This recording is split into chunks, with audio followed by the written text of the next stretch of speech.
So tell me about your morning here at my crib. It's good to have you here again. I appreciate it. Yeah. I was spending time up with Richard, and I mentioned that I wanted to get a workout. He's like, "Why don't you go work out with Gene?" I said, "Yeah, I can do that. That sounds like a good idea." So got here. You'd already done your stuff, been to church, done everything, and yeah, I pretty much demolished myself, or you demolished me. I appreciate it though, because I haven't been able to push myself since the motorcycle accident, or I haven't trusted pushing myself. Yeah, I was concerned. That's why I kept asking you, like, hey, how's your fitness? What have you been doing? Like, tell me about that. But you were like, hey, I've been working, I've been lifting, ready to go. Yeah, I was worried about a couple of emotions, but once we got into it, I felt good. And then the bike ride, I really didn't know how I was going to be able to keep up. But somehow my cardio is still there. I still feel good, strong, healthy. I appreciate it. Well, today we did a warm up that consisted of the ski erg, some wall balls. We did some kettlebell swings and some squats and some belt squats. That bike ride enough. I mean, that would have taxed your legs if we didn't lift beforehand, and we did. So thanks for kicking it. That's just a normal Sunday, just a normal wake and bake. Yeah, my style. But yeah, you hung right in there. Christian didn't hang in there though. I got a video of him laying on the Yeah, ground. we'll stitch that in. We got a dead man right here. You can see he's just laid out. We didn't get any video. He's of in him the throwing pain up, though. cave. He's in the pain cave? The pain cave. Yeah. He entered the pain cave. How was work going to be tomorrow, Christian? Tomorrow he'll be okay. Next day. It's Tuesday. Oh. When that muscle soreness really kicks in. I get it. Yeah. Yeah, I appreciate you having me up here. I like seeing what you're doing. You always got people here. You always got family here. It's like the most welcoming place I've ever seen. Open door. I mean, I grew up with an open door policy. You know, we just pop into family's house. You didn't have to call. You just show up. So it's just kind of that way here too. Okay. And you're working on a million things. Like I just started interning at a venture group. So I'm trying to learn about investment and learn about business. And I come to you and you're spinning off your own business. You got your investments. Because you literally went from the NFL, where most people make a little bit of money and then mess it up, to doubling and tripling and quadrupling your wealth. So what is different about that? What is different about you? Well, you know, really learning about cannabis and how the business works was a byproduct of finding another way to be healthy, right? Instead of taking oxycodone and anti-inflammatory pills like Indocin, and there's another one I was taking like every single day. And first of all, you're supposed to like cycle off of that stuff if you even have to take it that often. So it's just like every day, just to get through practice, just to get through workouts. So I started reading that cannabis was getting rid of people's inflammation and getting rid of people's chronic pain. And I sure had chronic pain from injuries years and years back. So kind of ran into it. Like I was learning how to heal myself, and then bam, like there's an opportunity within this to bring that healing to a whole bunch of people by scaling it in business. So many people were reaching out to me that were in the space, that saw the work that I was doing to spread the message and try to, you know, change the narrative with a different approach, focused on the fact that this is healing. And so that business just collided at the same time, and it was an opportunity that you know, I saw happening in Maryland while I was still playing for the Ravens, and I invested into the business and partnered into it when I was done playing ball. So, you know, right away, I think I retired from ball and spent about a month just kind of hanging and decided to jump in. And yeah, it's just kind of been a crazy ride since. Because I think about it. I remember one of the highest rates of depression and even self-harm was people getting out of professional sports and people getting out of prison, which seems crazy. But in a weird way, you and I had that same experience of going from one world that we knew really well to getting out and not knowing what to do. And, I get tired of talking about prison sometimes. I want to talk about other things. That's why I run the nonprofit. That's why I do the venture work.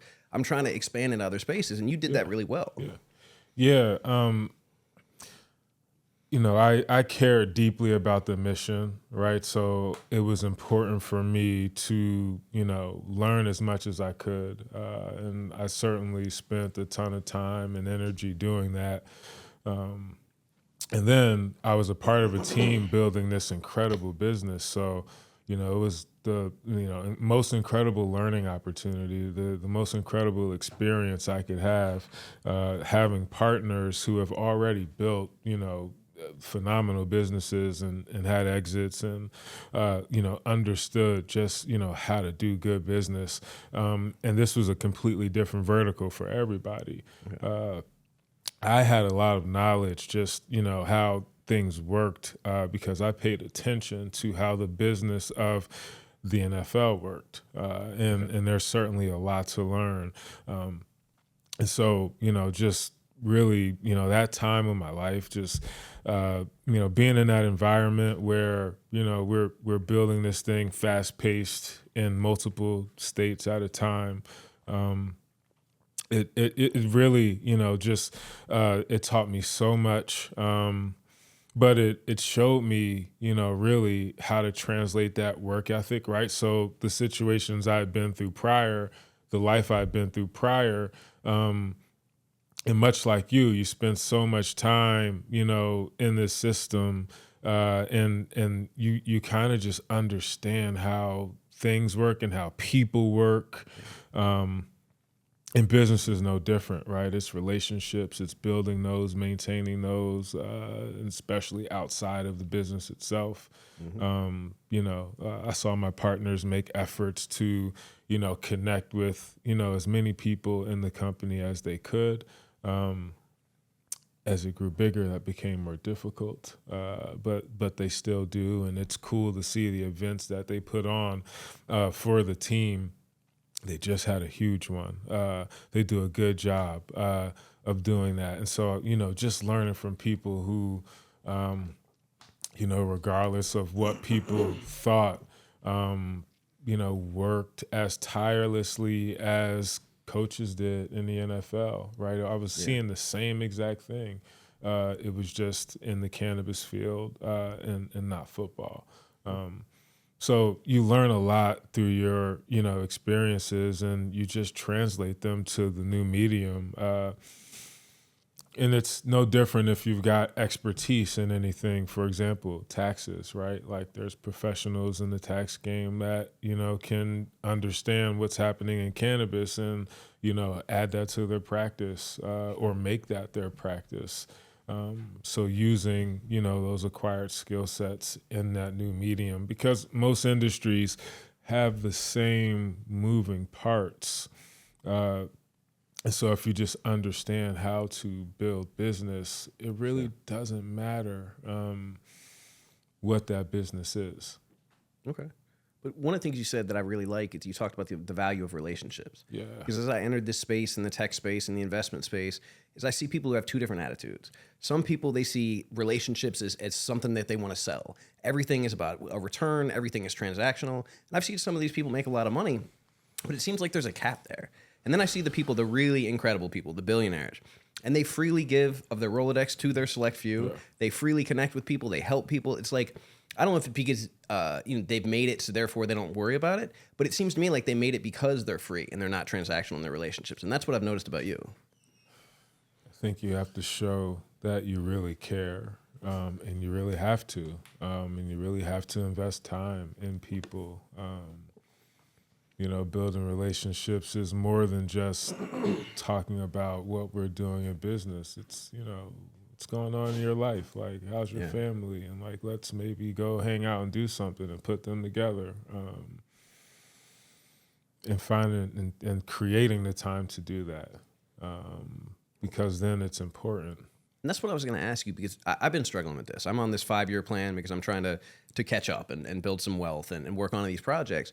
What I find is I then have to schedule in time to see friends or to spend time with people or even to exercise, because I don't have that. And you're doing this hard 75, so you're exercising 2 or 3 times every day. You spend time with your family. Like, how do you structure that? You wake up early. Yeah, you just, you get up early, which just kind of sets your day anyway, because, you get up, you get your body moving, you get blood flowing, you get just good energy moving throughout you. And then you can really just, get, the first part of your work done before most people are, getting up. So you build in like an extra day when you do it that way. And you try to get to bed early enough for it to make sense for you. What time did you go to bed last night? Let's not talk about last night. It doesn't always happen how I want it to. That's why I'm wearing these devices, man. I'm wearing this Whoop, which I like a lot. Sometimes it hasn't been reading calories appropriately, but I'm always wearing something trying to help track my sleep. Sure. Because it's very important. But yeah, just getting a jump start. Just getting up and getting work done. And getting work done means like getting work done for yourself, right? So like training in the morning certainly is, worth the time, the benefit it's going to do for your body and your mindset. It helps you build discipline when you do it every day, and that discipline transfers to how you work, how you do everything else. At least that's what I found. And really no different whether it's focusing that energy on any project or yourself. And it's a way, right, if you're challenging yourself physically and you're setting goals, it's a way to, build extra win in your day, right? One more notch, 1% better every single day. I like that. It's one of the things I ask everybody. So with everything you've accomplished and where you're at in life, what does success look like to you?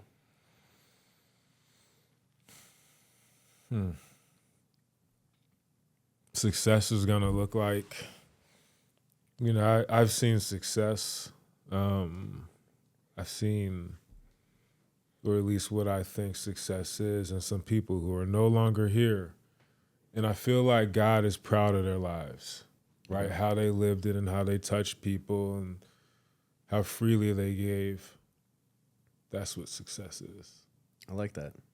Yeah. Always having an impact. Because I know I get in that mindset too when I'm trying to like scramble and I'm trying to do this 5-year plan that I forget to stop and enjoy the things, enjoy the time with people, enjoy the opportunities and the experiences I have, because that's what I'm working for. I'm not working to put money in a bank or be Scrooge McDuck. I'm working to try to get to a place where I can enjoy my life and I can give to others and I can connect.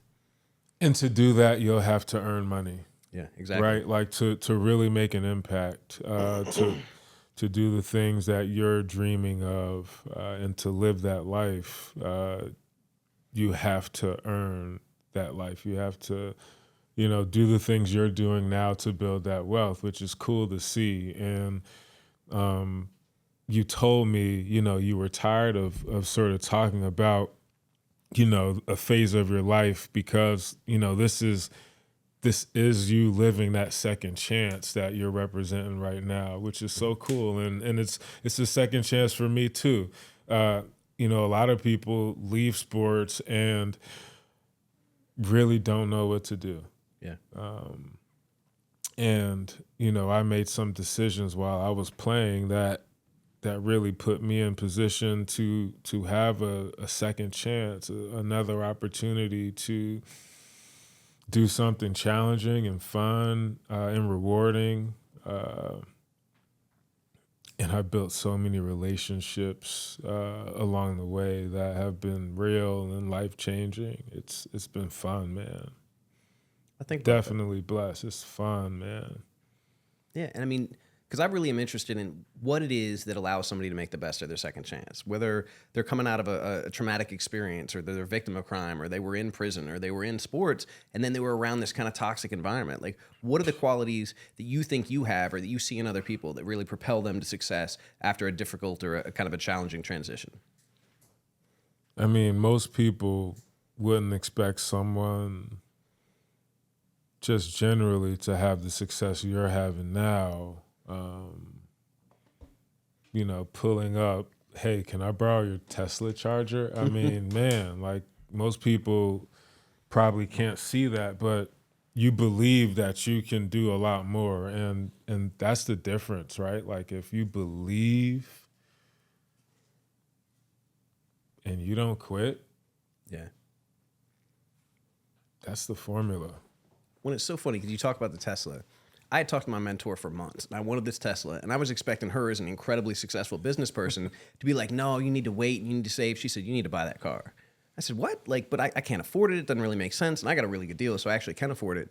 But she said, look, the things you do that you really care about, that really reward you, make you work harder. They make you feel healthier. They make you feel stronger. So she was like, don't go buy a new one, but buy that used one you got. It's going to make your life better. And when I'm driving up to Pennsylvania, driving to Maryland, driving wherever, and I can put it in auto drive and I can relax, and it does. It makes my life better. And not only that, people perceive me in a different way. And I've been really resistant to changing the way I dress because I was like, man, I don't care. I don't care about fashion. But one of my friends really pushed that. And she said, look, if you want to go raise money for the nonprofit, or if you want to go in and talk to a group of investors, or you want to go do something, they're going to judge you based on the way you look. You got to appear the part. You got to play the part.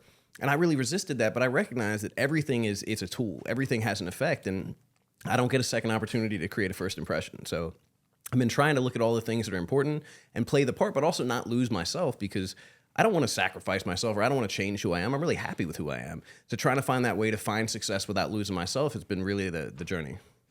Yeah. I mean, you certainly seem to be doing a good job of it. You seem to be elevating every time I see you. It's cool. Rick gives me updates.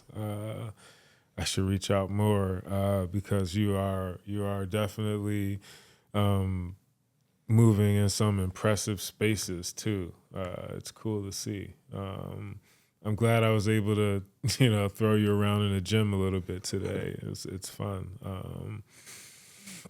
Yeah, my legs are going to be hurting too from that workout. Yours? I haven't done a real leg day since the accident 2 months ago. I'm dying. Y'all do this all the time.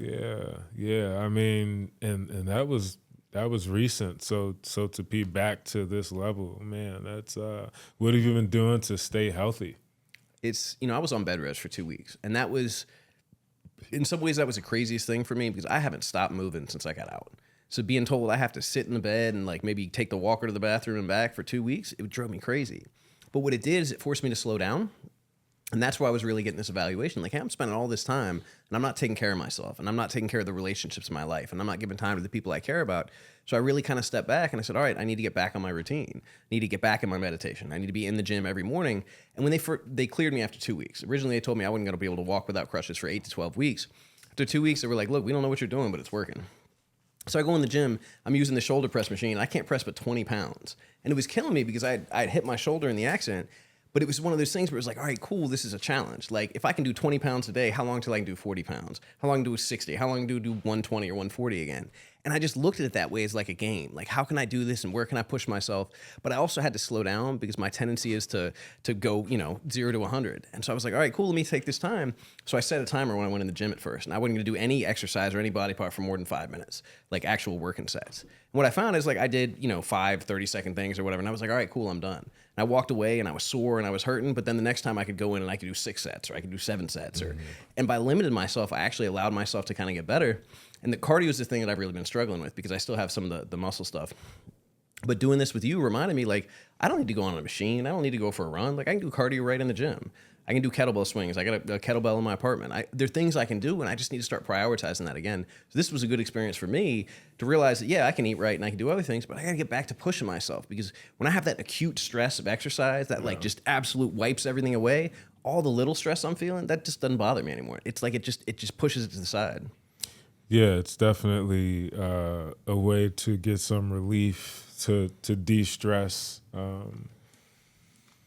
lot of people who are down emotionally, it's a tool you can use to just, if you put yourself through something tough physically, in those moments, whatever you're going through really doesn't matter. Like at some point, Christian was just trying to make it through the workout, right? Like it didn't matter what else was going on in his life at that point. So it can kind of take you away. So it's good to have that experience daily. Yeah, and I went back to jiu-jitsu for the first time this week. I hadn't been able to do that for 2 months because I was still worried about all the injuries. And being able to be back in the gym doing this thing that I love that pushes me to my limit. Because I went in there and I was like, all right, look, I'm injured. Like, I'm going to go like 25%. We're going to get, man, by the end of the class, you know, I'm going all out. My sternum still popped out of place. I'm still, but I love it so much because at the end of class, I know I'm exhausted. I'm covered in sweat. Yeah. I gave it my all and I feel good in a way that nothing else makes me feel good. And I was back around the people that I love. One of the reasons I go to that gym is I love the people there. We go out and, you know, we go get something to eat or go hang out afterwards. And it's this sense of like community that I've always been looking for. I didn't know you rolled. Absolutely. Yeah. I mean, you might be a little big for me, but you know, I can get some ankle locks in or something. That's cool, man. So I'm sure you're a fan of mixed martial arts. Absolutely. Yeah. I did this whole thing because I remember I was in New York when they were doing an event at Madison Square Garden. And I got on social media and I was like, look, this is going to be a crazy request, but does anybody got an extra ticket, a cheap ticket? Anybody sneak me in the back door? Anybody get me in the stands? And it didn't work. But I still haven't been to a live event, but I would like to. But I've been to some local, like smaller venues. But oh, man. Rick, we got to go to Vegas. Yeah. Yeah, we got to go catch something, man. We got to see one of these fights. When's the Jones fight? That would be amazing. November 11th, Madison Square Garden. Oh, wow. Oh, yeah. Be all right. You'll be free. Nice. Them tickets are the most expensive UFC tickets. Oh, I'm sure. That's the biggest fight. The most expensive in history, even more than Connor's. I imagine. I was going to say, because I was supposed to be going to Vegas until we had an event that just canceled, so I won't be going out there. But Richard will be free, and then we'll be able to go to Las Vegas. we're going to celebrate. You ready to celebrate? Wait, 17th? 11th. Okay. Oh, man. I'm going to be out there a lot in November. I got the cannabis conference, and then the regulators conference after that. You're 4 hours from New York. We go to the Madison Square Garden in 4 hours. We're good. Yeah. Oh, wait. The Jones fight's at Madison Square? Because it's his probably last fight and it's in New York. That's his hometown. There we go. Okay, that's here. That's nice. Okay. You got to go. But yeah, you ever want to go to Vegas? I wouldn't mind having the Eugene Vegas experience. I imagine that would be fun. It's like when I go to the tech conference with my mentor and all the doors open. I think it's probably the same thing with It you. used to be a lot more fun than it would be now, for sure. Yeah. Why do you say that? Man, I'm just like, I'm always at home. You know, I'm just, when I'm not on the road, I'm at home with the family. I've got 3 kids. At all their events and sports and everything else. So, I mean, what am I going to do in Las Vegas, man? I'll be out there just totally lost.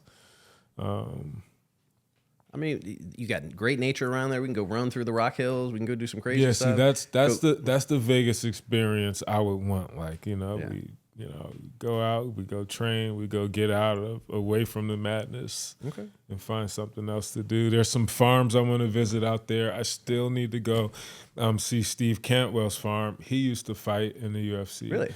Yeah, but he owns one of the only indoor living soil grows in the country that's to any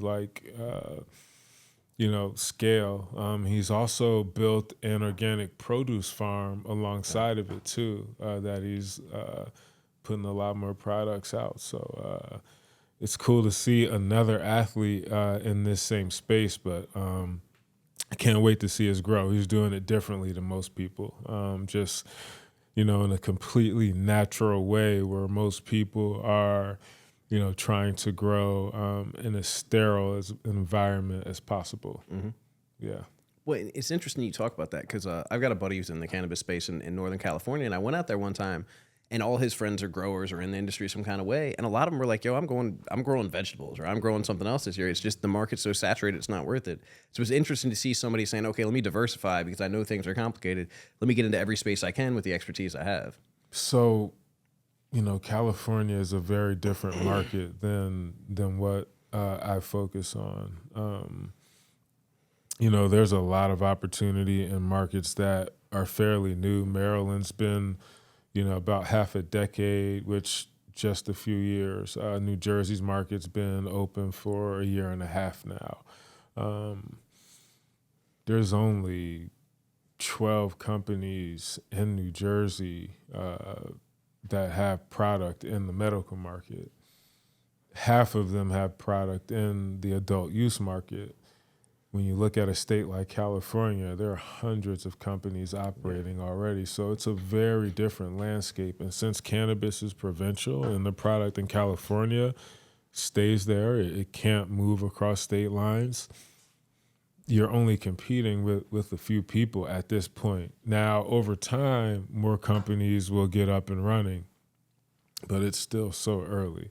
Maryland awarded 15 licenses to produce and 15 licenses to grow, and just over 100 dispensaries throughout the state to distribute that product. That's only 15 companies in a state with 6 million people. Okay. It's a very different landscape than California. So while it might be, convoluted out west, on the East Coast, the markets are ripe with opportunity. It's amazing. Yeah. So do you feel like they're doing it better here than they did in California by limiting the number of companies in the expansion? I wouldn't say they're doing it better. It makes it more difficult to have the opportunity. The market isn't as diverse. So on the consumer side, the product development, it looks nothing like it does out west in terms of product quality. Okay. People from California are often disappointed when they get product from these markets because, they're not being run by the same sort of caliber cultivator that you might find out there. That's changing, and our group will, we're glad to bring that knowledge and that level to the East Coast in these markets that definitely need it. Yeah, absolutely. I was going to say, if they're all switching to growing vegetables, you got a whole bunch of people you can grab from out there that are high quality and bring them out here and put them to work. Yeah. Well, I think for Steve, it's just cool to see him doing those practices that most people just they balk at. Testing is stringent, and you're using bacteria to grow your product in a realm where you get tested, and if any bacteria shows up in your product, it's going to fail, right? So people don't want to walk that tightrope, but he's doing a magnificent job and putting fire product out in Nevada. Okay. And when I think about the health side, I know that sometimes taking vitamins or supplements doesn't give you the same benefit as taking them in their natural form or eating whole vegetables or fruits.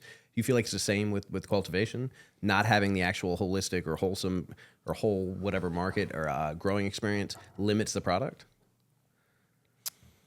I'm not sure.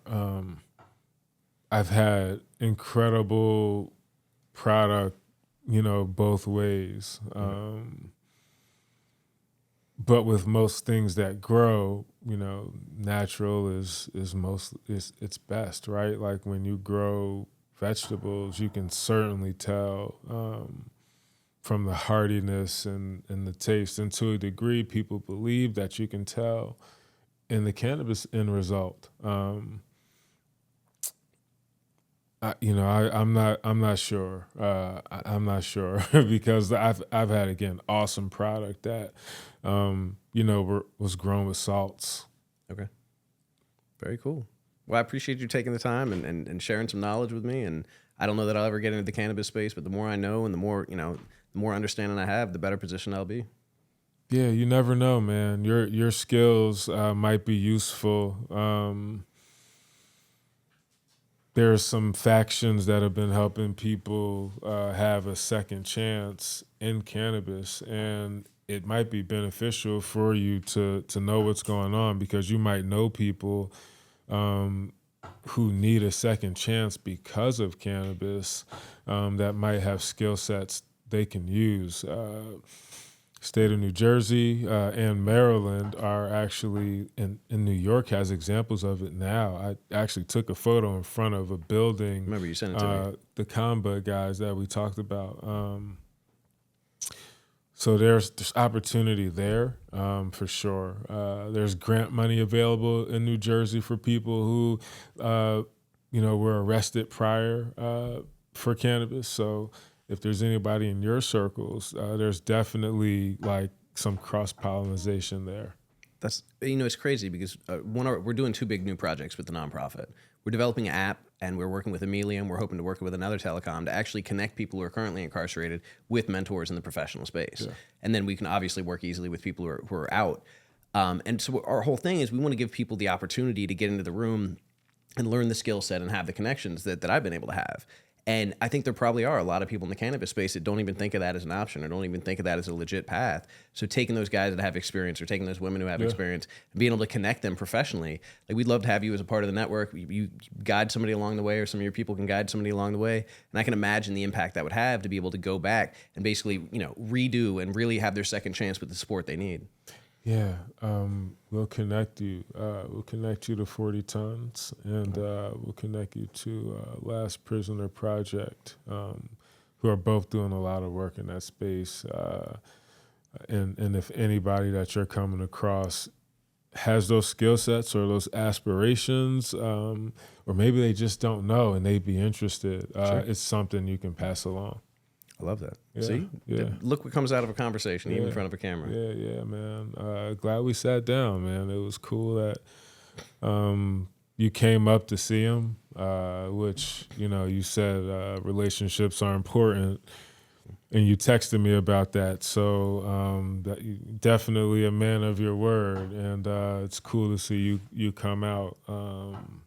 Always welcome here, man. You're always welcome in the gym every day. We're here every day. Any day I'm in town. Any day I'm not in Las Vegas. Gotcha. Well, I mean, if I ever do a fight camp, or if I just get need to get back in shape, definitely need to come up this way. I never, I didn't roll as much. I did every once in a while, but we focused on Muay Thai. I haven't done it in a while though, so this is incentive. Maybe I'll find a place out here. There you go. You let me work out in your gym. I'll go take you to a class. How about that? Yeah, I'm down. I'm definitely down. So that'll be the next video. Yeah. All right. Thank you, sir. Yeah, this was good.